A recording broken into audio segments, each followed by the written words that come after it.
welcome to the deep dive. Today we're plunging into, well, an incredible story that, for me, truly embodies that phrase, where there's a will, there's a way. It's this tale of, unthinkable personal tragedy transformed into an almost mythical act of determination. Yeah. We're talking about the extraordinary life of Dashrath Manjhi, famously known as the Mountain Man. A very fitting name. Right. So in this deep dive, we're going to unpack excerpts from Dashrath Manjhi, the Mountain Man's enduring legacy. Okay. We'll explore his singular mission, the immense challenges he faced, how he eventually gained some recognition, and the surprisingly complex legacy he left behind. It's definitely complex. Not just about what he did, but what his story, continues to teach us. Exactly. Our goal today is, I think, to go beyond just the facts and try to understand not just what Manjhi achieved, but why his journey resonates so deeply. It's such a powerful testament to human resilience, isn't it? And a profound commentary on social justice. And a truly living legacy that continues to impact people even now. Okay, so to really get into this, we have to go back to the beginning. Who was Dashrath Manjhi? Let's set the scene. Yeah. He was born January 14th, 1934, in this small village, Gelar, in the Gaya district of Bihar, India. Right. And he came from the marginalized Musahar community. That's one of India's historically most disadvantaged groups, often facing extreme poverty, social exclusion. A really tough background. Exactly. His life, like many in his community, was hard. He worked as an agricultural daily laborer, just trying to get by. Yeah, day to day. And his life, and really the lives of countless others in his village, took this pivotal, heartbreaking turn in 1959. This is the catalyst, right? This is it. His wife, Falguni, or Fagunya Devi, the name varies slightly, was seriously injured. Some accounts say she fell while carrying water, or maybe lunch, across this treacherous mountain ridge that separated their village from the nearest town. That ridge was a major barrier. A huge barrier. Yeah. And the devastating part, the core of Manjhi's story, is that she died because the nearest hospital was over 70 kilometers away. 70 kilometers? Can you imagine? An impossibly long, dangerous journey given her injuries, especially over that rough terrain. Just too far. Too slow. Simply too far. It's moments like that, aren't they? Born from such deeply personal grief.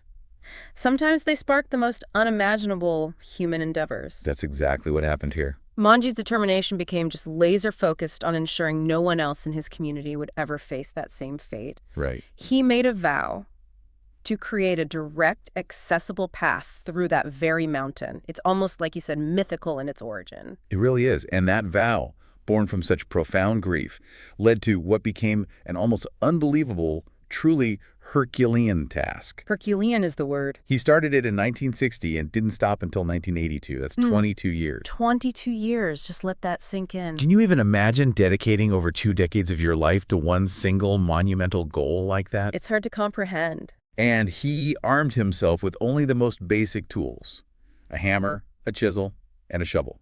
That was it. Just those 3 things. And began carving a road.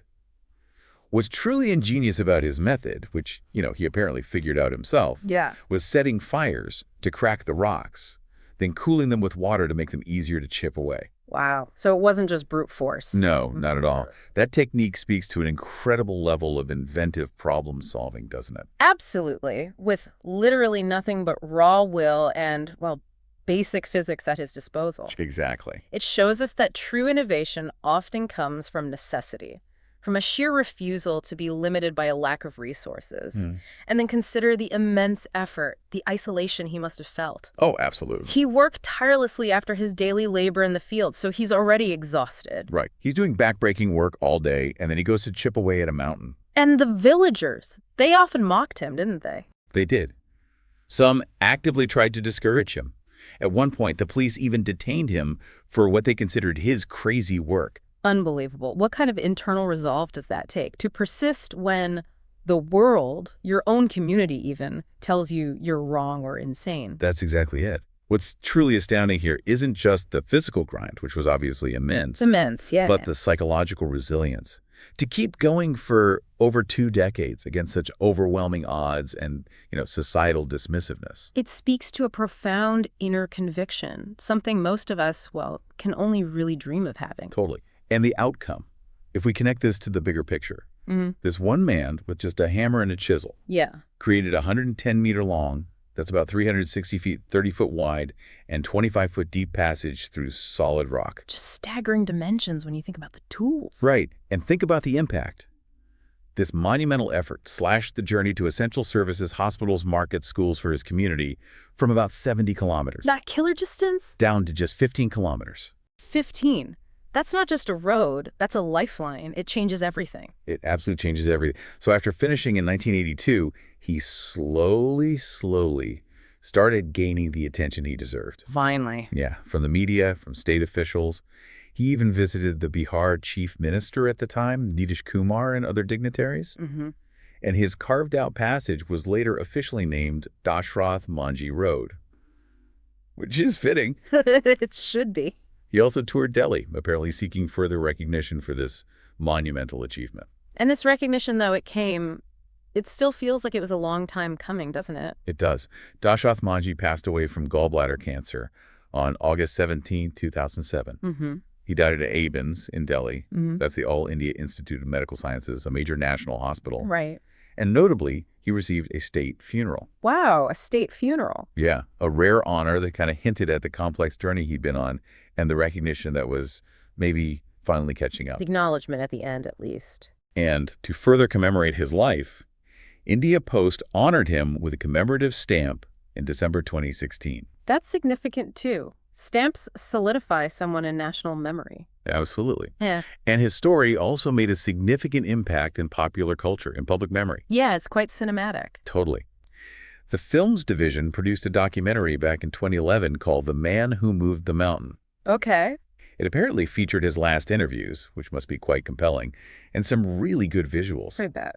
Then, in 2015, Bollywood released a full biopic, Manjhi the Mountain Man. Oh, yeah, I remember that one.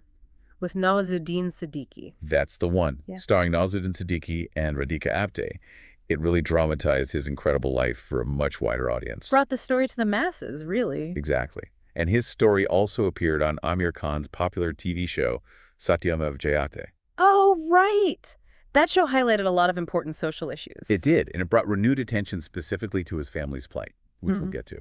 And perhaps most importantly for future generations, his story is now part of Bihar school textbooks. That's fantastic. Yeah, he's celebrated as a symbol of determination within Dalit history, referring to India's historically oppressed communities. That's crucial context. It adds another layer to his struggle and achievement. And it's fascinating to see the public reaction he garnered, especially how he's often recognized as a monument of love. That phrase is powerful. It is. Some even compare his deep commitment, born from love and tragedy, to Shah Jahan's Taj Mahal. Wow, that's quite a comparison. It is. Yeah. He stands as this powerful source of inspiration, particularly within Dalit discourse, symbolizing how individual resolve can indeed challenge deeply entrenched caste barriers and, frankly, governmental neglect. That comparison to the Taj Mahal, a monument of love, is incredibly poetic, powerful. Yeah. But it also highlights a deeply unsettling paradox, doesn't it? It really does. Where are you going with this? Well, because despite this widespread recognition and celebration you just described, the sources make it pretty clear that Manjhi and his family remain tragically poor. Ah, yes. That's the crucial nuance, isn't it? And it speaks to a larger issue of equitable recognition. Exactly. How do we reconcile that stark contrast? Fame, but continued poverty. It's tough. Despite his fame, the celebration of his work, Manjhi and his family, sadly, remained in poverty. There was even an allegation, and we should stress, it's an allegation that the movie team paid only $50,000. Which is roughly, what, $600 US? Something like that. A truly meager sum for such a monumental story, if true. Yeah. And this point has been highlighted in various media and forums. His descendants reportedly continue laboring with very little direct benefit from his incredible legacy. That's heartbreaking. It raises serious questions, doesn't it, about whether his personal sacrifice was truly compensated or if society adequately supports those who achieve such feats against the odds. It really does. Yet, despite that very real and concerning issue, his living legacy today is undeniable. That's true. The road itself. Exactly. The carved mountain road he created is still in regular, vital use by villagers. Daily use. For access to schools, healthcare, markets, transport, everything he wanted. Annual events like Manjhi Mahotsav are held, local roads are named in his honor, heritage tourism spots keep his story alive. So the story continues. It does. And furthermore, the Dashrath Manjhi Welfare Trust actively works to uplift the region and further his vision of enabling infrastructure for the community. Okay. So the impact he saw is truly enduring, even if his personal family didn't perhaps see the full financial benefit we might expect. Right. So, okay. What does this all mean for you, the listener? I mean, Dashrath Manjhi's story is just such a powerful testament to how deeply personal loss can drive monumental decades-long change. Absolutely. It showcases this incredible example of human resilience over 22 years and the lasting impact of one man's singular vision on an entire community. It's profound. It really makes you think about what's truly possible when you refuse to give up, doesn't it? It certainly does. And maybe that leads us to the final thought here. Given this inspiring testament to individual will that Dashrath Manjhi represents, Yeah. and the ongoing struggles reportedly faced by his descendants despite his fame, what larger questions does his story prompt you to consider about equitable recognition, about societal support, and maybe about the true cost of monumental change? It makes us reflect on who benefits from such monumental efforts and how we as a society choose to value the sacrifices of individuals like Manjhi.